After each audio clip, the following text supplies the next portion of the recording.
Hello friends, आप सभी का आपके अपने यूट्यूब चैनल पर स्वागत है। आज हम बात करने वाले हैं राजस्थान चतुर्थ श्रेणी की जो राजस्थान फोर्थ ग्रेड है उसकी जो डॉक्यूमेंट वेरिफिकेशन होगा और जो स्क्रूटनी फॉर्म चल रहे हैं उसके अंदर आपको कौन कौन से जो डॉक्यूमेंट्स हैं वो अपलोड करने हैं और आपको डीवी के समय कौन कौन से डॉक्यूमेंट है वो लेकर जाने, सभी बातों का डिस्कशन करने वाले हैं। और चैनल सब्सक्राइब नहीं है प्लीज़ चैनल सब्सक्राइब कर ले ताकि आपको राजस्थान से जुड़ी या कोई भी गवर्नमेंट जॉब इसकी इन्फॉर्मेशन और क्लासेस आपको सबसे पहले हमारे इसी चैनल पर देखने को मिलती हैं। तो वीडियो को स्टार्ट करते हैं। तो ये जो राजस्थान कर्मचारी बोर्ड है उन्होंने जो ऑफिशियल है वो जारी किया है कि कौन कौन से डॉक्यूमेंट आपको स्क्रूटनी फॉर्म के अंदर वो अपलोड वो करने हैं। तो जो उन्होंने एक नोटिस जारी किया था, नोटिफिकेशन जारी किया था, उसमें उन्होंने सभी डॉक्यूमेंट्स वो बताए हैं कि आपको स्क्रूटनी फॉर्म के अंदर ये जो डॉक्यूमेंट बता रहे हैं ये तो आपको कन्फर्म अपलोड करने हैं। और आपके जैसे जातियों का मूल हो गया, ठीक है, ये आपके चॉइस के अनुसार यदि आप अपलोड करते हो या नहीं करते हो, लेकिन आपको डॉक्यूमेंट वेरिफिकेशन होगा तब आपको लेकर ज़रूर जाने हैं। और कुछ इसके अंदर जो बताएंगे ना वो आपको ज़रूर अपलोड करने हैं स्क्रूटनी फॉर्म के अंदर। जैसे आपकी 2 कैरेक्टर सर्टिफिकेट हैं, ठीक है, 2 चरित्र प्रमाण पत्र हैं आपके, आपको बनाने हैं किससे, जो गेजेटेड ऑफिसर होते हैं जैसे स्कूल व्याख्याता वगैरह हो गए, ठीक है।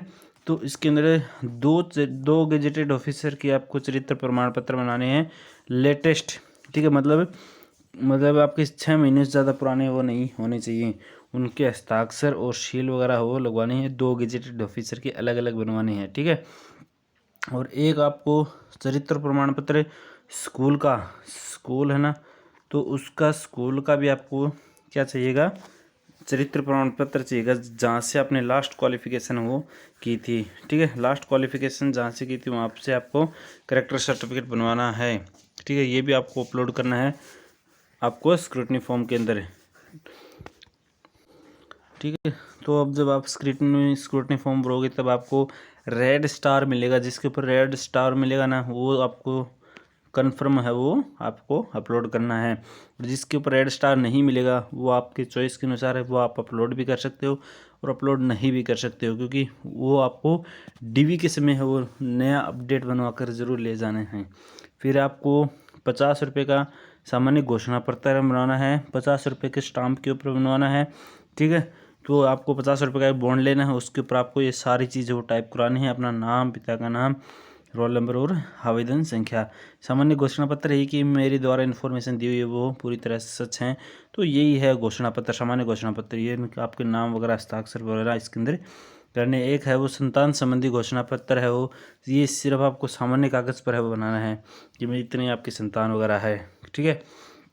वो आपको सारी इन्फॉर्मेशन इसके अंदर अपलोड करनी है। और सामान्य जो संतान की घोषणा है उसके अंदर आपको जो गेजेटेड ऑफिसर है उसका यहाँ पर नाम, मोहर और मतलब मोहर वगैरह लगानी है, उसकी साइन वगैरह करवानी है इसी के ऊपर, संतान वाले के ऊपर।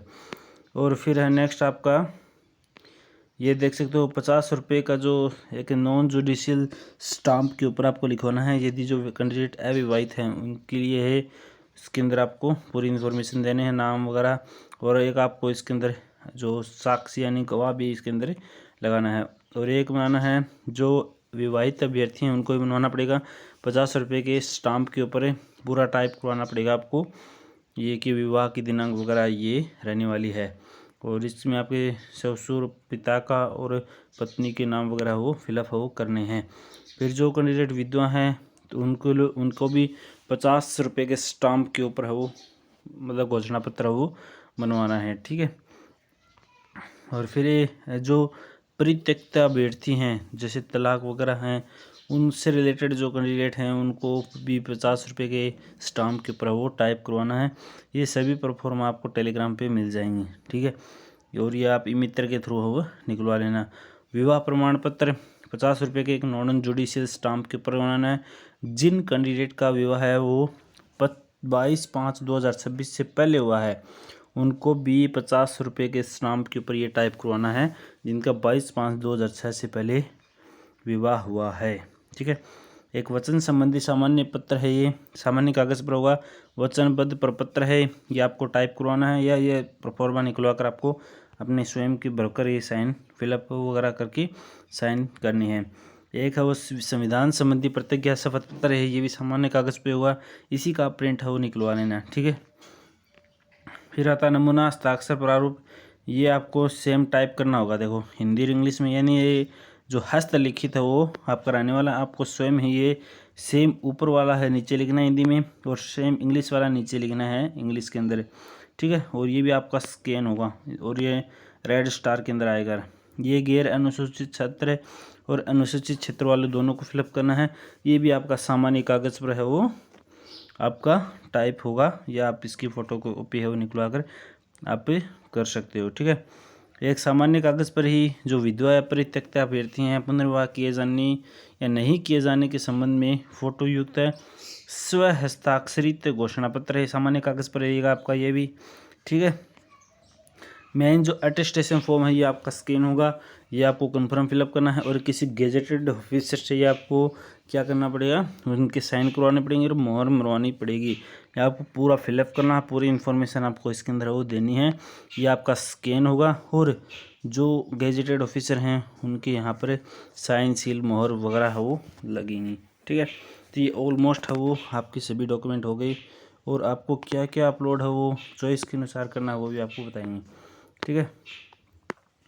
तो आपको क्या क्या मतलब जो ऑप्शन के अनुसार क्या क्या है, देखो हमने ये ऊपर बताया सभी डॉक्यूमेंट आपको कन्फर्म 100% अपलोड करने होंगे। जो अभी हमने डॉक्यूमेंट बताए आपको 100% है वो अपलोड करने होंगे। और बात रही जैसे किसी के पास OBC पुराना है, ठीक है, और अब किसी के पास मूल निवास है वो पुराना है, ठीक है, और किसी के पास EWS है पुराना है, किसी के पास SC ST सर्टिफिकेट पुराना है, तो ये सभी कैंडिडेट है ना, जिनके ये चॉइस के अनुसार है, यदि आपके लेटेस्ट हैं तब अपलोड कर दो। और मूल निवास की बात करें, मूल निवास भर्ती की जो अप्लाई का जो लास्ट डेट है उससे के पहले का है, तो आप कंफर्म वो अपलोड कर दीजिए। और यदि आप अपलोड नहीं करते हो तब आपका जब डॉक्यूमेंट वेरिफिकेशन होगा तब आपको सभी ओरिजिनल वो लेकर जाने पड़ेंगी, और फोटोकॉपी भी लेकर आपको जानी पड़ेगी, और लेटेस्ट बनवा कर ले जानी पड़ेगी, ठीक है। सभी डॉक्यूमेंट लेटेस्ट बनवा कर वो लेकर ज़रूर जाएं, ठीक है। तो ये ऑप्शनल है, या आप अपलोड करो तो करो, नहीं करो तो आपको DV के समय वो लेकर जाने पड़ेंगे, ठीक है। तो ये सभी डॉक्यूमेंट आपके हो गए, और जो ऊपर हमने बताया ये आपको कन्फर्म 100% वो अपलोड करने ही पड़ेंगे, क्योंकि ये रेड स्टार के अंदर हैं, और रेड स्टार के जितने भी डॉक्यूमेंट है वो सभी को अपलोड है वो करने हैं, ठीक है। और बात करें बहुत सारे जो शपथ पत्र की बात करें, एफिडेविट की बात करें, तो जो जिन कैंडिडेट के पास जैसे कोई जाति है OBC है, ठीक है, किसी के पास EWS है पुराना है, तो वो क्या करें, साथ यदि वो अपलोड करना चाहते हैं तो साथ में अपनी एफिडेविट यानी जो 50 रुपये के बॉन्ड के ऊपर स्टाम्प के ऊपर लिखवा कर कि मेरे मतलब ने जो सर्टिफिकेट के लिए अप्लाई कर रखा है ये मेरा पुराना सर्टिफिकेट है और मेरी द्वारा इन्फॉर्मेशन दी हुई है वो बिल्कुल सही है, तो उसके लिए एक शपथ पत्र वो आप लगवा सकते हो। साथ PDF बनाकर उसी के साथ लगेगा, जिसमें आप सर्टिफिकेट लगाओगे ना उसी के साथ है वो अटैच होगी PDF, वो स्टाम्प पेपर वाली एफिडेविट, ठीक है। तो उसके साथ आप शपथ पत्र भी वो लगा सकते हो, ठीक है। तो ये हो गई आपकी ऑल इन्फॉर्मेशन, ठीक है। और आपकी और तो इन्फॉर्मेशन आपकी जो OTR से ही सारी इन्फॉर्मेशन उठा लेगा, जितनी आपने OTR में लगा रखी है या फॉर्म फिलअप करते समय आपने जो लगाई थी वो वहाँ से आपकी उठा लेगा सारी इन्फॉर्मेशन जितनी आपने पहले फिलअप की हुई है।